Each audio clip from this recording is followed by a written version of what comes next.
before we get started, I want to give a huge thanks to Mubi for sponsoring this video. Mubi is a curated streaming service dedicated to elevating great cinema from all around the globe. Get a whole month free at mubi.com/bekindrewind. This is the story of how some horny Italians gave us constitutional rights. Let's begin with two of our main characters. Roberto Rossellini and Anna Magnani were in the midst of a grand love affair. Rossellini had just directed Magnani in Rome Open City, which astonished international audiences with its harrowing realism. Now the pair were looking for their next collaboration. More specifically, Rossellini wanted a vehicle explicitly designed to showcase Magnani's gifts, and he wanted the audience to know it. They had filmed a version of Jean Cocteau's The Human Voice, but at just 35 minutes long, it couldn't be released on its own. They were stuck until Federico Fellini came up with a concept for a short film, a woman who believes she is chosen by God. His idea became Il Miracolo, the miracle. Filmed on the Amalfi Coast, the 40-ish minute film stars Magnani as a peasant woman who meets a mysterious man on a mountain while she is tending to her goats. She believes he is Saint Joseph, and that God sent him to her because she was a true believer, unlike the townspeople who mocked her devotion. The man, played by Fellini, stays completely silent, but plies her with wine until she passes out. She wakes up alone and confused, only to discover weeks later that she's pregnant. Because she believes that she conceived her child with Saint Joseph, she claims the child is holy. The town taunts her, parading her through the streets and sticking a wash basin on her head as a halo. She returns to the mountains, ill and afraid, until she finally makes her way to a church, where she delivers the baby. The miracle and the human voice were packaged together in a film called L'amore and released in Italian theaters in November 1948. Italian critics didn't love the film, more on that later, but by 1948, Rossellini was a director of international importance, whose work would automatically be of interest to markets hungry for European imports. This brings us to another of our main characters, Joseph L. Burstyn. Burstyn ran Joseph Burstyn Inc., a film distribution company that specialized in foreign language and independent films. A tastemaker of sorts, he played a significant role in shaping U.S. film culture by bringing influential Italian neorealist films such as Open City and The Bicycle Thief to American audiences. So far, his work bringing Rossellini's films to the United States had paid off financially and critically. Rome Open Cities won a slew of awards, and his 1946 film Paisan became one of the best performing foreign films at that time, grossing close to $1 million. Of course, Burstyn was interested in L'amore and bought the American distribution rights. In 1950, Burstyn finally found the right venue to screen it, New York City's Paris Theater. On December 12th, The Miracle premiered there as part of a curated program called Ways of Love, in which 3 short films illustrated different kinds of love. First ran Jean Renoir's A Day in the Country, about the frustration of a young woman who falls in love with the wrong man. Next ran Pagnol's Geoffroy, about 2 farmers attached to their land. And The Miracle came last, depicting devotion and adoration of God. Like in Italy, the reviews were decidedly mixed.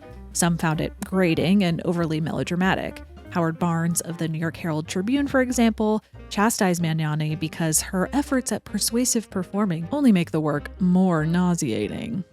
However, seemingly no one loved this film more than Bosley Crowther of the New York Times, who wrote that The Miracle was by far the most overpowering and provocative of the 3 films in Ways of Love. To Crowther, Magnani was a shattering tour de force who played with passion and fluid forcefulness. Still, even Crowther's rave review hinted that this was just the beginning of a long battle for this film. For even though he loved it, he sensed that it would certainly cause a lot of stir, because she may be logically accepted as a symbol of deep and simple faith, horribly abused and tormented by a cold and insensitive world. Or she may be entirely regarded as an open mockery of faith and religious fervor, depending on your point of view. Here's where we need to pause for a second for a brief history of censorship. When we talk about censorship in classic Hollywood, we most often talk about the Hays Code, which dictated what could or could not be shown on screen. If a script ran afoul of those standards, it had to be changed or it wouldn't be released. But what's important to note about the Hays Code is that it was created and enforced by the film industry to self-regulate its creative output. They implemented the code in response to pressure in the early 1930s from the Legion of Decency, a conservative Catholic organization dedicated to policing film for immoral content.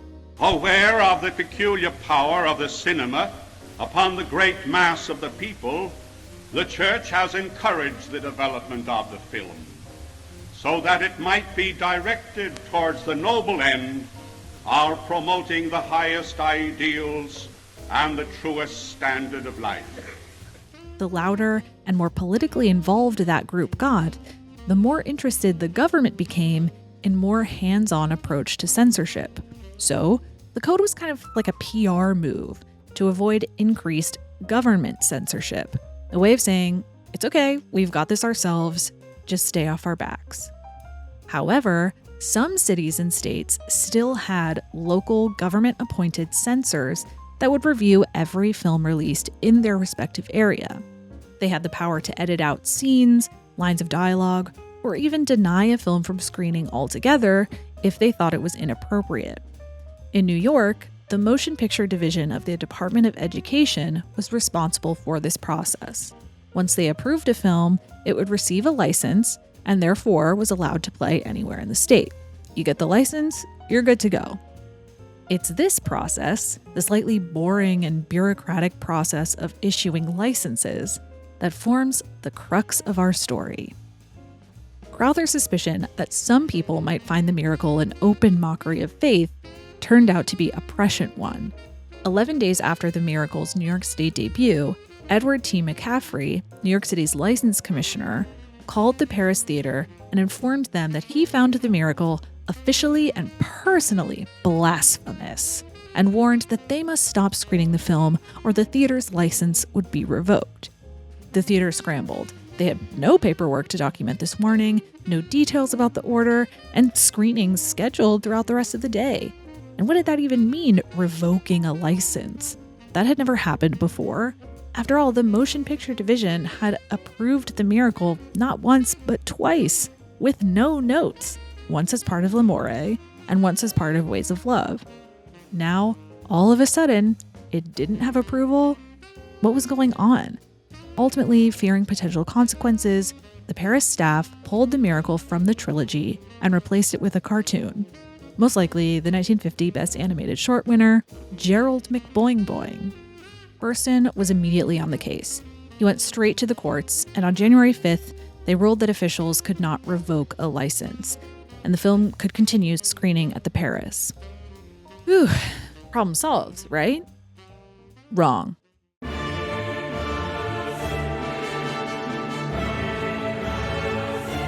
Upon hearing that the courts had allowed a sacrilegious film to remain in theaters, the Legion of Decency and prominent Catholic officials used their pulpits, literally, to denounce the film and urge good church-going Catholics to boycott it.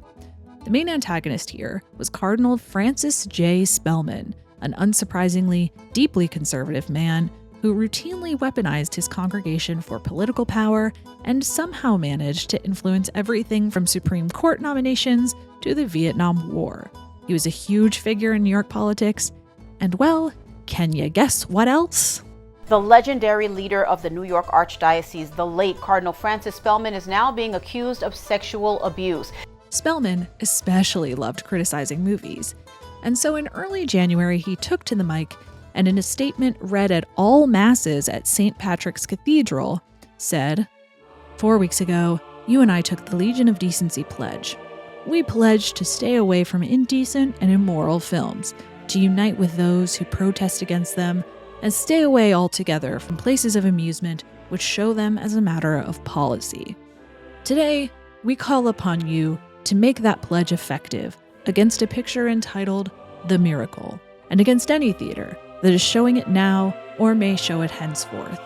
Not only do we address this admonition to 1,250,000 Catholics in New York, but also to the 26 million Catholics in the USA. The Miracle is a despicable affront to every Christian. It is a mockery of our faith. We believe in miracles. This picture ridicules that belief. He then went on to say that the film actually should have been titled Woman Further Defamed by Roberto Rossellini, LOL, and then not so subtly suggested that the censors should get in line. It is indeed a blot on the Empire State that no means of appeal is available to the people for correcting a mistake made by the Motion Picture Division of the New York State of Education Department. Of course, keep in mind that Spellman had not actually seen The Miracle at this point, which was readily apparent in his completely random but timely McCarthy-esque assertion that the effect of this film was also to divide religion against religion. Divide and conquer is the technique of the greatest enemy of civilization, atheistic communism. God forbid that these producers of racial and religious mockeries should divide and demoralize Americans so that the minions of Moscow might enslave this land of liberty. Having seen this film many times now and having gone to Catholic school for 12 years, I find this a truly extraordinary and inexplicable interpretation of this film. I'm sure on some level that there are some legitimate theological reasons not to enjoy this movie. I'm also inclined to believe, however, that the reaction to this film was amplified to such an extreme degree because of who made it and when it was released. First of all, the Legion of Decency never liked Roberto Rossellini's work. For example, it condemned Paisan, a war film, because it condoned illicit killing. But to make matters worse, this whole miracle ordeal took place right on the heels of the revelation that Rossellini was having an affair with Ingrid Bergman. Bergman had grown bored in Hollywood, and when she saw Paisan in New York City, again distributed by Burston, we're connecting all the dots here, she wrote to Rossellini, noting how impressed she was by his style and that she hoped to work with him in the future. She did in the film Stromboli, where the two quickly fell in love, despite Bergman having a husband and daughter back in Hollywood. Rossellini, of course, promptly tossed aside Magnani. By the end of the production, Bergman was pregnant with his baby and had become the #1 villain of American conservatives. These events shocked the country, as I'm sure you can imagine, to the point that it was clear Bergman, who had been at the peak of her career, would not be able to come back and work in Hollywood anytime soon. In other words, it would have been impossible to hear the name Roberto Rossellini in 1950 and not think about this drama. Newspapers made it hard to forget, running articles about the ban right next to updates about the new Italian life of Ingrid Bergman. So for religious groups who were both primed to find fault with anything Rossellini made and well-rehearsed in boycotting his films, protesting The Miracle would be a no-brainer. It's quite obvious when you read their writing that their hatred of the film was in part informed by their disdain for him personally. One journalist wrote in support of Spellman, "Rossellini is a moral bankrupt, a known rake among continental women, and a former addict by his own admission. The star of the picture, Anna Magnani, was his girlfriend long before he met Ingrid Bergman and took her to Stromboli and into degradation." Rossellini was understandably hurt by the Cardinals' boycott, so he reached out personally via cable to clarify his intentions. Rossellini told the Cardinal that previous films he had produced had depicted the horrors of the post-war world, and that he had endeavored with the humble spirit of brotherhood to show that the absence of charity in the hearts of men had given way to an immense darkness and sorrow. In The Miracle, men are still without pity because they still have not come back to God, but God is already present in the faith, however confused, of that poor, persecuted woman. And since God is wherever a human being suffers and is misunderstood, the miracle occurs when at the birth of the child, the poor, demented woman regains sanity in her maternal love.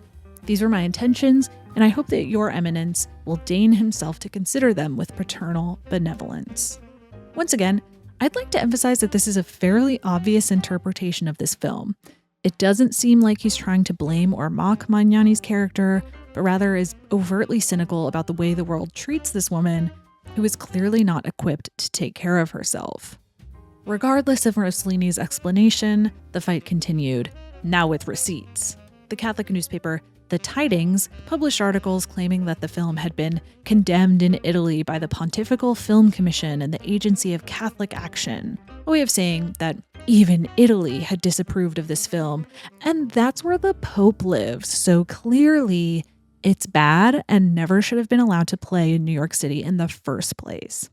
But Burstyn was quick to release photographed copies of 3 statements from Italian government and movie association representatives supporting his assertions that the picture had not been banned in Italy.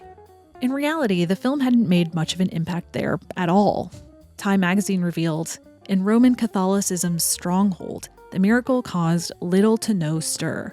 Its maker, Rossellini, was so far from being put in the church's doghouse that in 1949 he got the Vatican's approval of plans to film the life of St. Francis, in which members of the Franciscan order took part.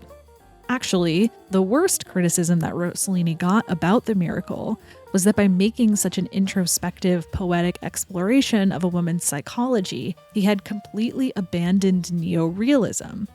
He had lost his edge, his cinematic significance. And given that this film forecasts his work with Ingrid Bergman in more ways than one, that criticism would follow him for the rest of his career. But film theory quibbles were the least of their worries at the Paris Theatre, where staff were dealing day to day with the consequences of the Catholic war on the miracle. Picket lines consistently began popping up outside, sometimes with thousands of participants, marching with signs like, "Don't enter that cesspool," "Don't look at that filth, this is a communist picture, buy American."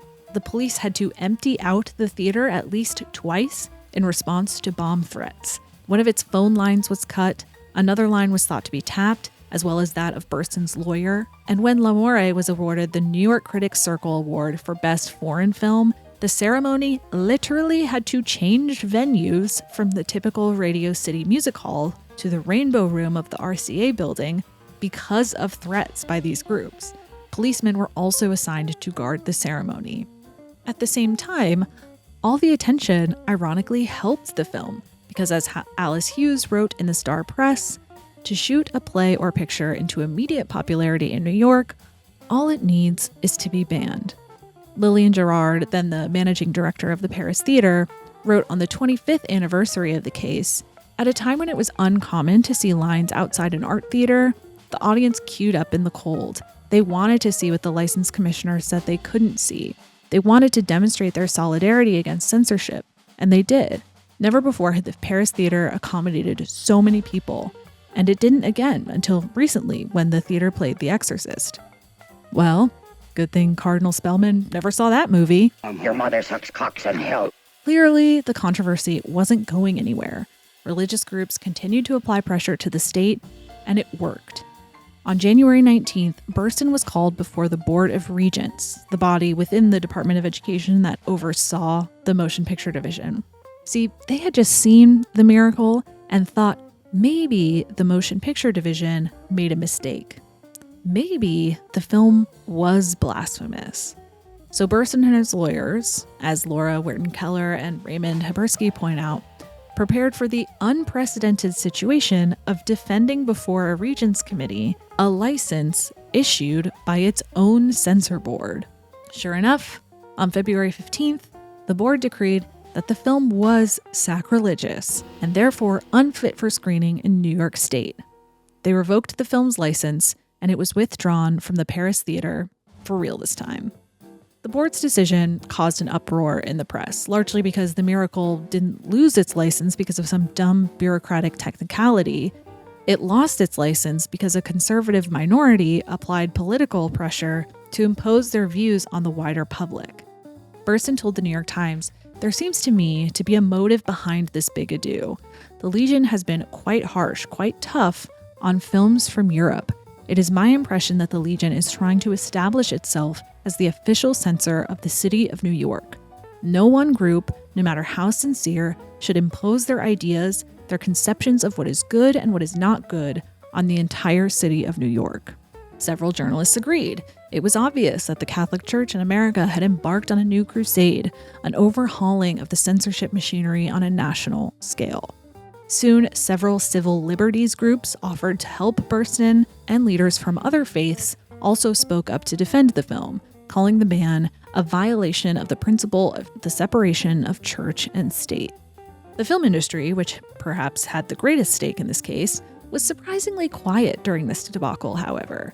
American studios had little interest in supporting Burstyn specifically, an independent distributor and frankly minor industry figure who was advocating for a foreign film. Plus, as we've discussed, by 1952, the American public broadly did not have a high opinion of Roberto Rossellini, so studios weren't that willing to go to bat for someone who was primarily known to Americans as the guy who robbed them of Ingrid Bergman. The film industry was also notoriously sensitive to the prospect of boycotts ruining their box office intake. Remember, it was the Legion of Decency whose protests and threats to boycott film in the early 1930s that inspired the industry to implement the production code. While religious groups tended to make noise regardless of any self-regulation the industry did, there was still a sense that the code was a reliable fail-safe to prevent situations like this from happening, wrote one Catholic paper.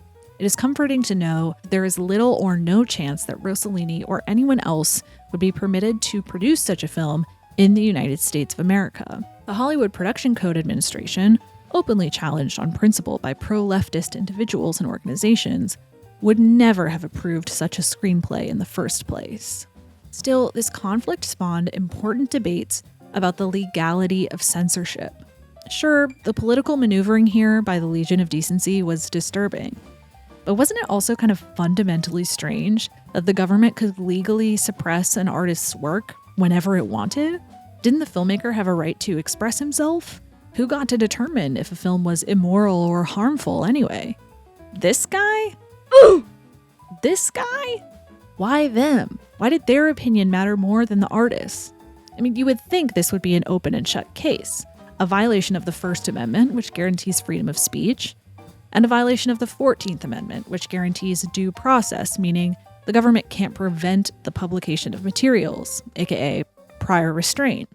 The state couldn't stop a book from being published. They couldn't stop the press from publishing articles in the newspaper. All of that was unconstitutional, so why was this allowed in cinema? Well, movies are not protected speech. At least they weren't in 1951. This disastrous opinion goes all the way back to 1915, when once again, many uptight citizens believed movies were immoral and blamed the nascent film industry for every little thing wrong with society. So that's when states started setting up censor boards to start regulating film and distributing licenses to screen them, much like the one in New York that we're talking about. Understandably, this was kind of a pain in the ass for film companies. Concerned about the high cost of licensing and the general disruption that state censor boards would have on their business, the Mutual Film Corporation sued the state of Ohio, claiming that the censorship board was unconstitutional because it was an unfair burden on interstate commerce and violated the free speech guarantees of the Ohio Constitution and the First Amendment in the Bill of Rights. The case went all the way up to the Supreme Court, and Mutual Film Corporation lost. The court's decision is kind of difficult to explain, mostly because it's just so ludicrous. Justice Joseph McKenna wrote that the exhibition of moving pictures is a business, pure and simple, originated and conducted for profit, like other spectacles, not to be regarded, nor intended to be regarded, as part of the press of the country, or as organs of public opinion. At the same time, even though movies weren't speech per se, they could be used for evil, and therefore the court could not regard censorship as beyond the power of the government. Obviously, this is baffling. Okay, so films shouldn't be guaranteed the freedom of speech because they're sold for a profit, even though books and newspapers were afforded freedom of speech guarantees and were also certainly sold for a profit. Okay, films shouldn't be guaranteed freedom of speech because they were a spectacle, not part of influencing public opinion. Yeah, that makes total sense considering the very muted and not at all political impact of The Birth of a Nation, released that same year. Regardless, a precedent was formed. Movies did not have the constitutional right to the freedom of speech and became the only medium of communication ever subjected to systematic legal prior restraint in the history of the United States. So, when Burston appealed the Board of Regents' decision to the New York State Appellate Court, claiming that the board unconstitutionally restrained speech. Guess what happened? They stuck to the precedent set by Mutual. In an opinion for the unanimous court, Judge Sidney Foster said, "Motion pictures have been judicially declared to be entertainment spectacles and not as part of the press or organs of public opinion, and hence are subject to state censorship. This court has upheld the power of the state to censor motion pictures. If the Motion Picture Division had made an illegal decision in giving a license to a sacrilegious film, then the board had the right to rescind that decision."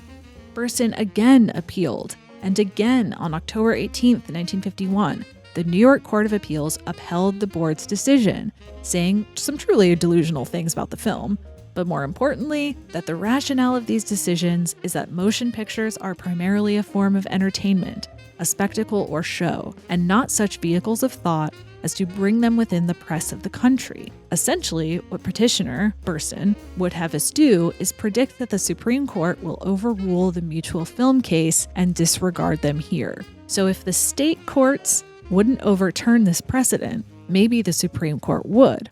Only one way to find out. So on April 24th, 1952, Burston and his lawyers argued before the Supreme Court of the United States that the Miracle's license had been illegally revoked and that the Board of Regents had violated the First and 14th Amendments.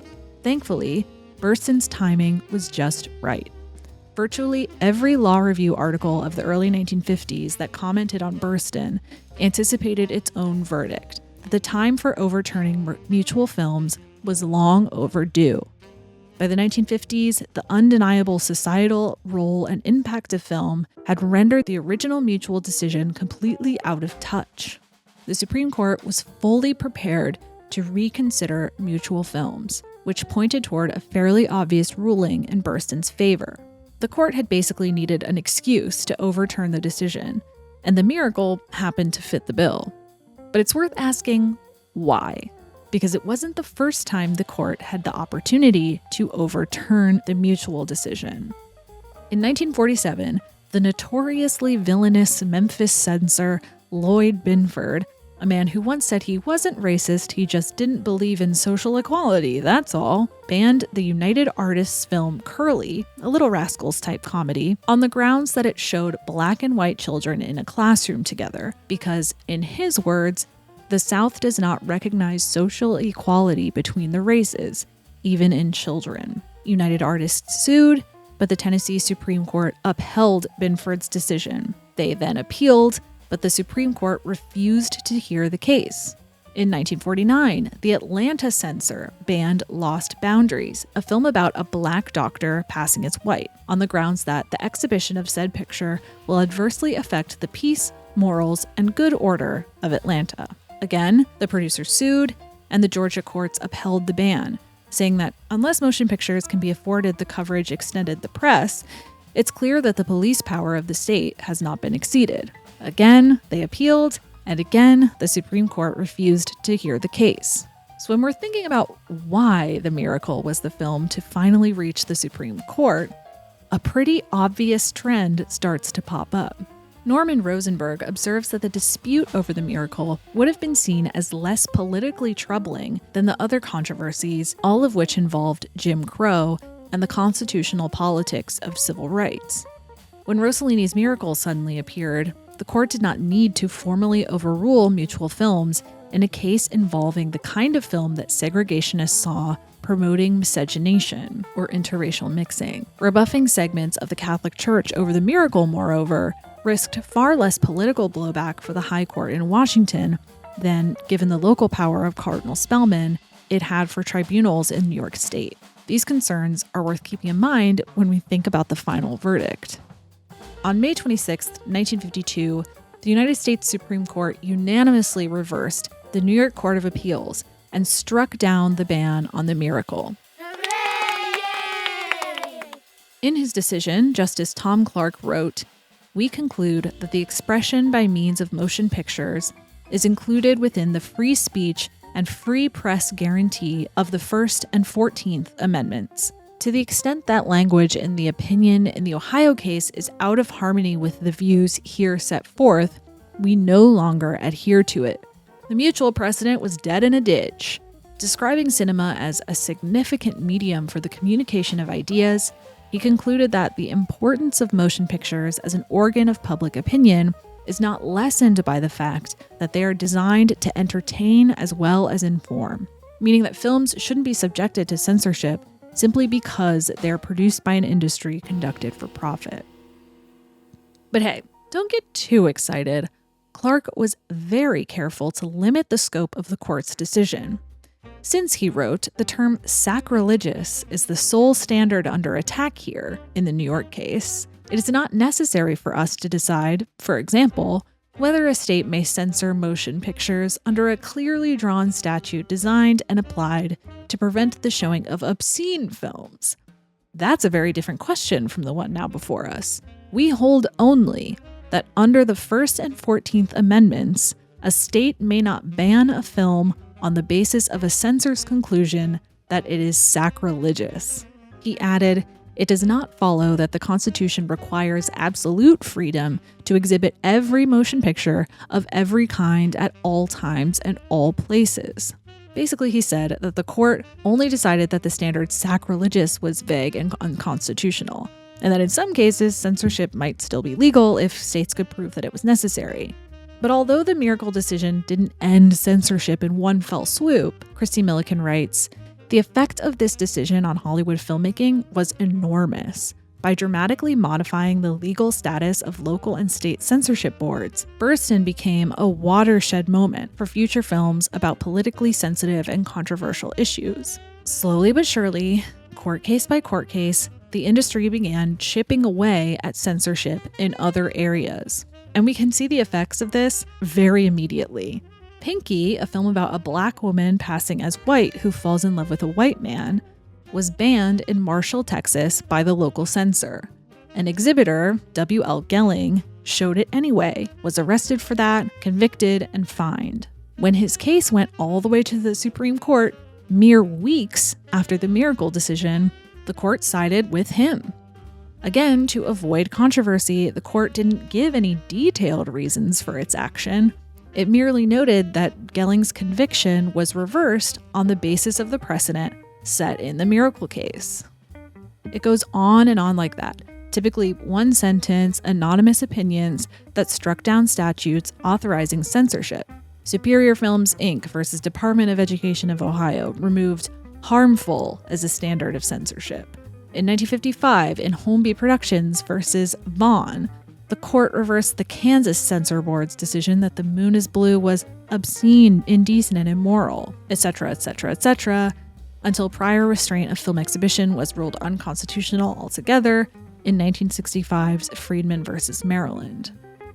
And so, after several legal battles, bomb threats, and the demise of one terrible 37-year-old precedent, The Miracle finally returned to the Paris Theatre in June 1952. A short little Italian film made to showcase the gorgeous skill set of Miss Anna Magnani somehow became a landmark film in American history. The film that finally overturned Mutual and gave movies the First Amendment protections they should have had for decades. This case is obviously immensely important when we're specifically thinking about our constitutional right to free speech. But I also think it's helpful when trying to understand the cultural landscape of 1950s America. As Wittern, Keller, and Habersky write, the Burstyn case was not merely about a single controversial film.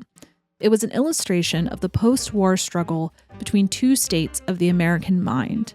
Conservatives, in this case represented most forcefully by the Catholic Church, wanted to affirm a romantic, or one might also say reactionary, notion of traditional values that placed limits on individual behavior in service of a greater common good. Most liberals, though, considered this approach repressive and hoped to offer a more democratic understanding of culture, one that existed outside the moral precepts of institutions such as the Catholic Church. And if that's not still a relevant topic worthy of discussion, I don't know what is. Once again, I'd like to thank Mubi for sponsoring this video. Mubi is a curated streaming service dedicated to elevating great cinema from all around the globe. Now we all know that Mubi has an incredible array of hand-selected films for you to watch, featuring iconic directors and emerging auteurs from around the world. But did you also know that they have a print-only magazine devoted to the art and culture of cinema called Notebook? Created, prepared, and published by Mubi, Notebook is an impeccably designed resource for cinephiles that blows me away each time I read it. In each issue, thoughtful writers, filmmakers, and programmers reflect on a different theme. This one is titled We Traveled a Lot and takes the reader on a global tour of cinematic culture and history, from Ingmar Bergman's Feuda Island, the Cairo of Cairo Station, the theaters of Buenos Aires, Los Angeles, through the previously unpublished travel diaries of Michelangelo Antonioni, and New York City through the eyes of Ukrainian artists and refugees. I personally had a great time with this breakdown of New York City's Grand Central Terminal in cinema.